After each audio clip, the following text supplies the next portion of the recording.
দামি পুরস্কার পেতে গেলে রাজনীতি করতে হয়। আমি অক্ষম। আমার পরিচয় প্রায় মুছতে চলেছে। এখন আমি শুধুই ইন্ডাস্ট্রির রূঢ় বাস্তব তুলে ধরলেন অভিনেতা ফাল্গুনী চট্টোপাধ্যায়। কি বলেছেন বর্ষিয়ান অভিনেতা? বিস্তারিত থাকছে প্রতিবেদনে। বন্ধুরা, চ্যানেলটি নতুন হলে চ্যানেলটি সাবস্ক্রাইব করে রাখতে পারেন ও ভিডিওটি শেয়ার করতে পারেন। টলিউড কি এখন কেবল লবিবাজি আর স্টার কিডদের চারণভূমি? দীর্ঘ কয়েক দশকের অভিনয় জীবন পেরিয়ে এসে কি একজন দক্ষ অভিনেতার নিজস্ব পরিচয় কেবল কারোর বাবা হিসাবেই সীমাবদ্ধ হয়ে যায়? সম্প্রতি এক সাক্ষাৎকারে এমনই কিছু জ্বলন্ত প্রশ্ন তুলে দিলেন প্রবীণ অভিনেতা ও নাট্য ব্যক্তিত্ব ফাল্গুনী চট্টোপাধ্যায়।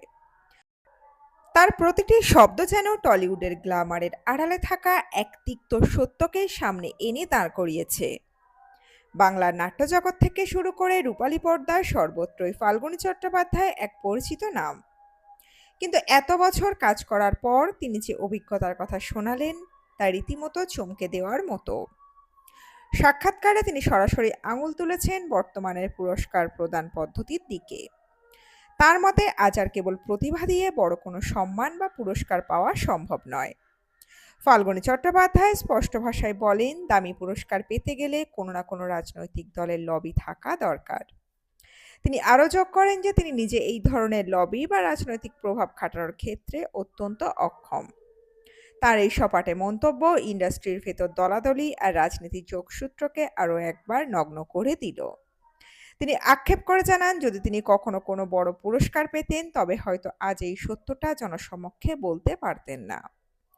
তাঁর এই সততা পাঠকদের মনে প্রশ্ন জাগিয়ে দেয়, তবে কি যোগ্য শিল্পীরা লবির অভাবে আজব রাত?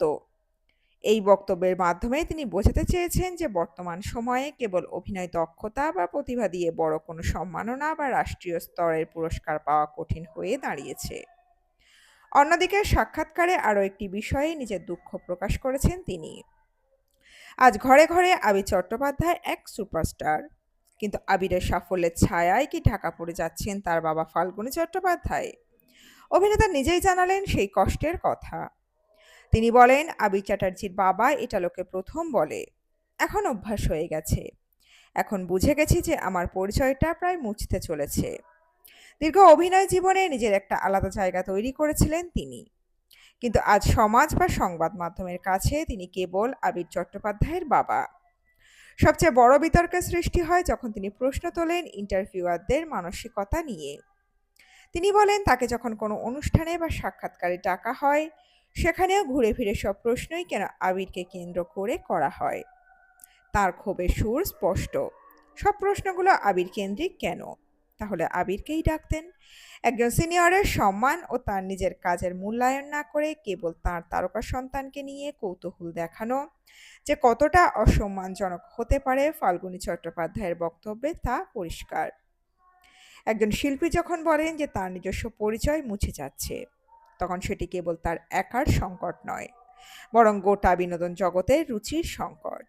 ফাল্গুনী চট্টোপাধ্যায়ের এই বিস্ফোরক মন্তব্যগুলি সোশ্যাল মিডিয়ায় যে ঝড় তুলবে তা বলাই বাহুল্য। দর্শকদের মনে এখন একটাই প্রশ্ন, যোগ্যতার সম্মান কি তবে শুধুই রাজনৈতিক আনুগত্যের ওপর নির্ভরশীল? বন্ধুরা, আপনাদের উত্তর অবশ্যই রাখবেন কমেন্ট বক্সে। এই প্রতিবেদনে ছিল এতটুকুই। দ্রুত ফিরে আসবো এরকমই নতুন কোনো প্রতিবেদন নিয়ে। অজানা গল্প চ্যানেলের সঙ্গে থাকার জন্য সকল দর্শক বন্ধুকে অসংখ্য ধন্যবাদ। দেখতে থাকুন, চোখ রাখুন আমাদের অজানা গল্প চ্যানেলে।